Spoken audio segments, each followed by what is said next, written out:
Hi friends, നമുക്കൊന്നൊരു വായനയായാലോ? എപ്പോഴും ദൈവഹിതം അറിയാൻ ശ്രമിക്കുക. നമുക്ക് ശ്രദ്ധിക്കാം. ചെറിയ കാര്യങ്ങളിൽ പോലും ദൈവഹിതം അറിയാൻ ശ്രദ്ധിക്കുക. ധാരാളം പേർ അവരുടെ ജീവിതത്തെ ദൈവത്തിന് പൂർണ്ണമായി സമർപ്പിച്ചു എന്ന് അവകാശപ്പെടാറുണ്ട്. പരസ്യമായും രഹസ്യമായും അവർ അത് ചെയ്യുന്നു. പൂർണ്ണ സമർപ്പണം എന്നത് ഒരു ബലിയർപ്പണമാണ്. ശരീരത്തിൻ്റെയും മനസ്സിൻ്റെയും ബലിയർപ്പണം, സ്വാർത്ഥതയുടെ ബലിയർപ്പണം. ബലിയർപ്പണത്തിൻ്റെ മനോഭാവത്തോടെ സമർപ്പണം നടത്താത്തവർക്ക് അവരുടെ സമർപ്പണത്തിൽ നിലനിൽക്കാൻ പറ്റുകയില്ല.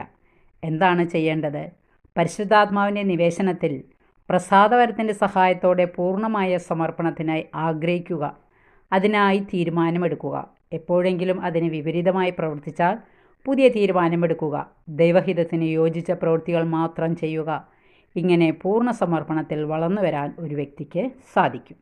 വായന ഇഷ്ടപ്പെട്ടെങ്കിൽ ലൈക്ക് ചെയ്യുക. Okay, thank you.